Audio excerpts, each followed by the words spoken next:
En Irán, la falsa sensación de calma tras la réplica, mientras que en todo el Medio Oriente las placas tectónicas siguen moviéndose. Vimos todo esto en las últimas semanas, desde Filipinas hasta Venezuela, desde México hasta Japón, desde Colombia hasta Indonesia. Las profundidades de la Tierra de repente, violentamente, se desplaza y las superficies tranquilas de nuestro mundo ceden ante la fuerza bruta. Los temblores desgarran el paisaje, la ilusión de un suelo sólido se disuelve, exponiendo la piedra viva y en movimiento que hay debajo. Un terremoto parece un choque repentino, pero en realidad es solo la liberación violenta de toda esa presión oculta que se estaba acumulando bajo la superficie. Y luego, la violencia disminuye, un silencio pesado cae sobre los escombros. Aunque pequeñas réplicas recorren el suelo, una ilusión de estabilidad regresa lentamente a la superficie. Sin embargo, muy por debajo, ocultas a la vista, las enormes placas subterráneas continúan su implacable desplazamiento. El mundo político no es diferente a la Tierra misma. Las cosas pueden parecer completamente tranquilas en la superficie hasta el momento en que se fracturan. Una crisis mundial no se puede entender completamente solo mirando el día en que comenzó. Tienes que observar los años de cambios lentos e invisibles que ocurrieron antes. Y no termina con el quiebre de las placas tectónicas o la escalada militar. Las cosas siguen moviéndose. Durante años, la placa tectónica dominante que impulsaba el conflicto en esta región fue el eje de la resistencia de Irán.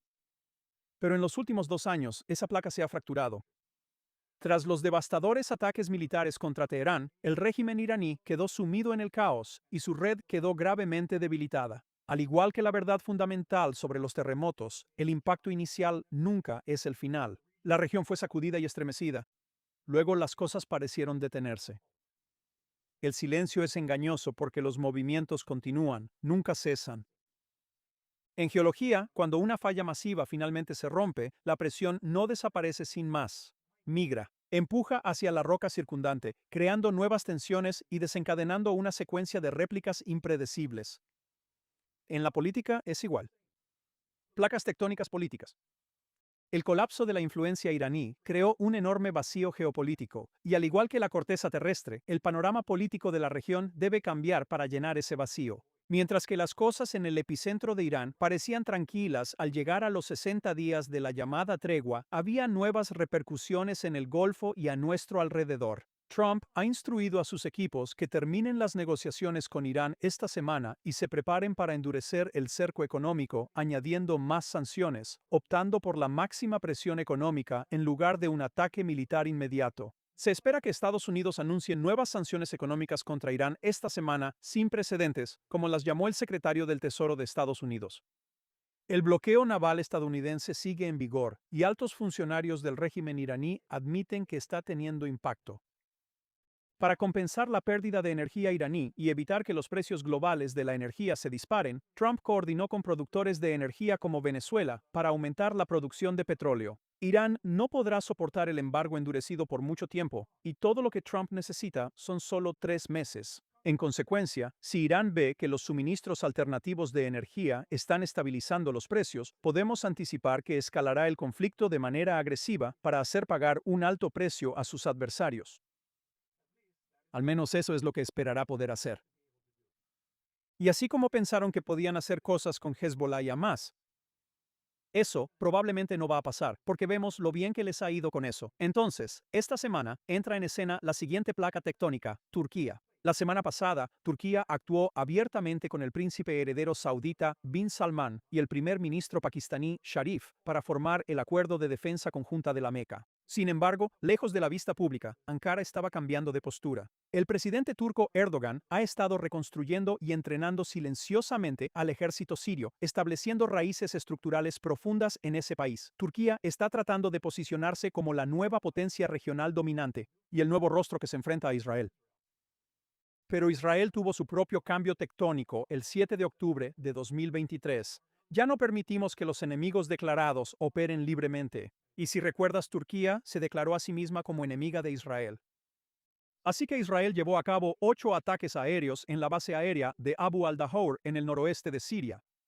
¿Por qué? Porque esa base aérea es una línea de falla geopolítica para nosotros. Israel declaró explícitamente que lanzó el ataque porque Turquía estaba a punto de desplegar fuerzas militares en esa base exacta. Israel vio cómo la influencia turca se desplazaba lentamente bajo tierra, acercándose demasiado a nuestra frontera norte. El ataque no fue solo una acción militar al azar. Fue Israel trazando una línea roja para impedir que la placa tectónica turca quedara fijada. Y también haciendo que Siria cumpliera el compromiso que asumió con el alto al fuego con Israel alcanzado hace varios meses. Que el statu quo continuaría y que Siria no usaría el fin de las hostilidades para reconstruir su poder aéreo. Mientras tanto, el jefe del Organismo de Control Nuclear de la ONU dijo el martes que sus inspectores han encontrado varias toneladas de material nuclear en Siria en un sitio que las autoridades dijeron que reportaron a la agencia el mes pasado. El ministro de Relaciones Exteriores de Siria indicó que el material se utilizaría para un programa de energía nuclear con fines pacíficos. ¿Dónde hemos escuchado eso antes? Cierto, el dictador de Sacha Baron Cohen. Uranio enriquecido que será usado con fines pacíficos. Sí, ya veremos qué tan bien les va con eso, y este es el cambio más profundo y permanente de todos. El panorama político de Israel se ha endurecido completamente. Piensa en una gran falla después de un terremoto masivo. El terreno no simplemente vuelve a ser como era antes. Las capas de roca se desplazan, se comprimen y se vuelven increíblemente rígidas. Para nosotros, ese terremoto masivo ocurrió, como dije, el 7 de octubre de 2023, y el mayor cambio estratégico desde ese día es una negativa total y absoluta a depender de promesas vacías o compromisos destinados a apaciguar temporalmente a los enemigos. La era de la paciencia estratégica ha terminado. Si desafías un acuerdo explícito, Israel toma medidas inmediatas. Vimos un ejemplo perfecto de este nuevo panorama rígido desarrollarse en el ámbito diplomático esta semana. El enviado especial de Estados Unidos, Jared Kushner, llegó a la región representando a la Junta Internacional de Paz de Donald Trump. Viajó primero a Egipto para una reunión directa poco habitual con el liderazgo terrorista de Hamas, con el fin de impulsar una hoja de ruta de 15 puntos para el futuro de Gaza. Según ese plan inicial, se suponía que habría un retiro militar israelí por fases junto con un desarme gradual y paso a paso de Hamas. Pero luego Kushner llegó a Israel el lunes y se sentó con el primer ministro Benjamín Netanyahu, y Netanyahu rechazó rotundamente esa idea.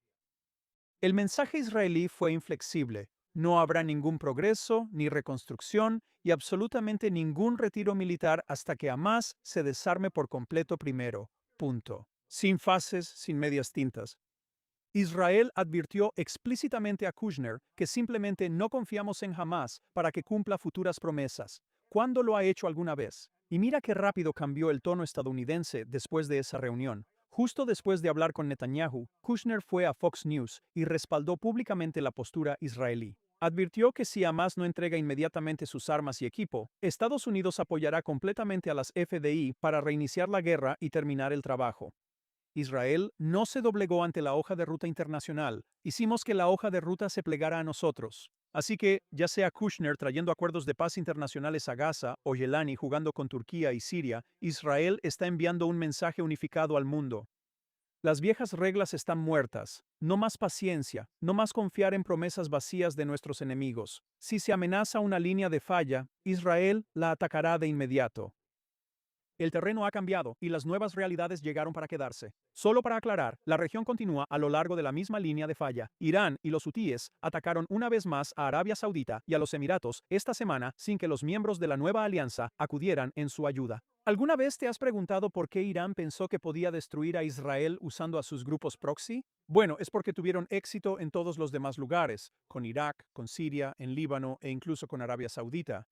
Ninguno de los ejércitos de estos países pudo defenderse de los grupos proxy que los estaban atacando. Israel tenía 5 grupos proxy que desmanteló sistemáticamente, y además terminó atacando a Irán, considerado la superpotencia regional.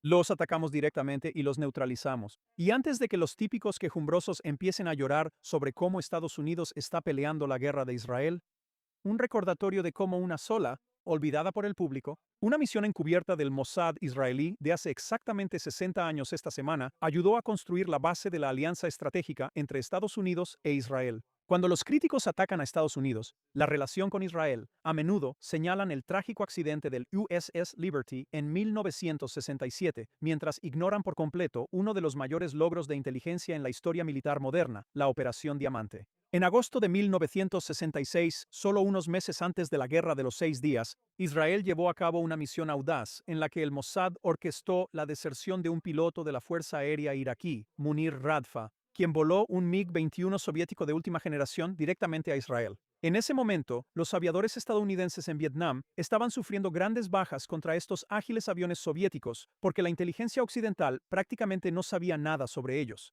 En ese entonces, Estados Unidos e Israel no tenían esa alianza especial que vemos hoy en día.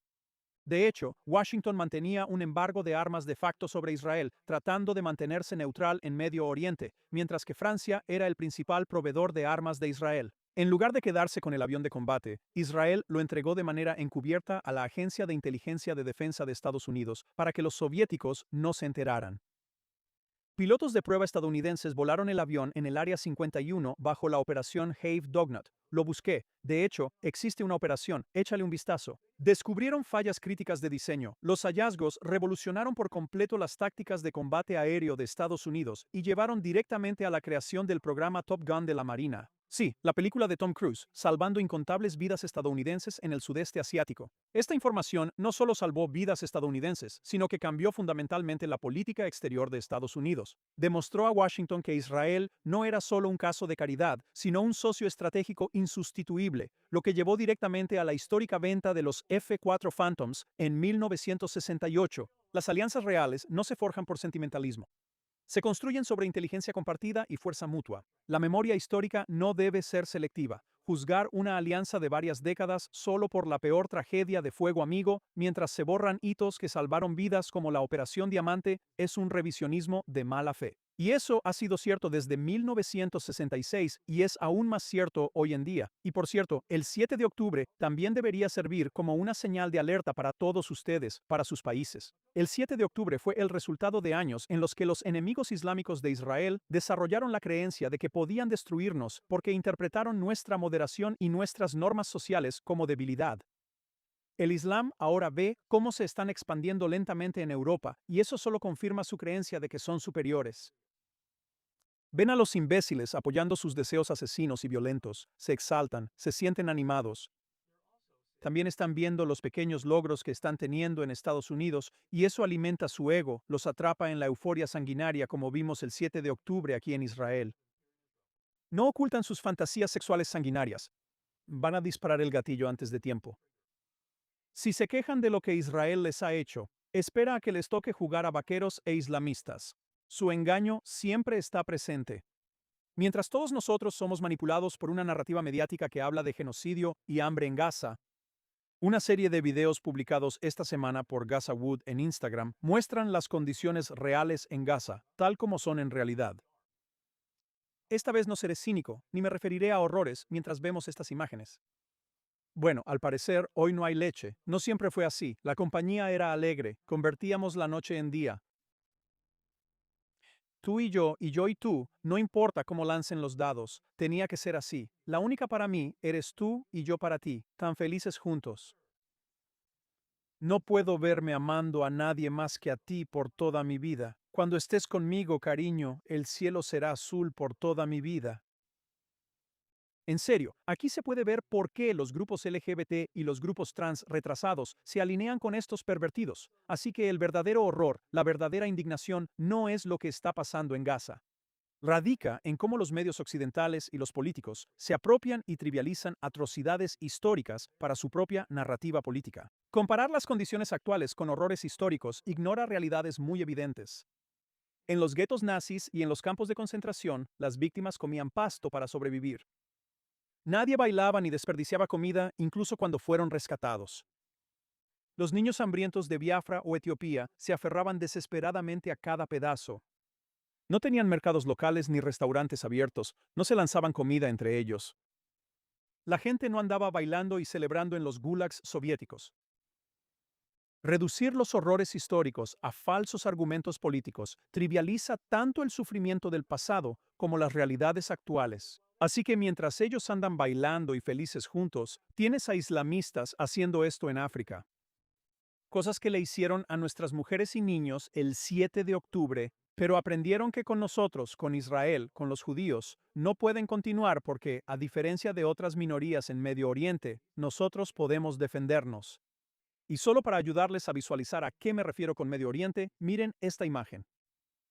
Todas las minorías que viven en esta zona, una zona más o menos del tamaño de Estados Unidos, están oprimidas y ocupadas por el Islam, por árabes que son colonizadores provenientes de Arabia.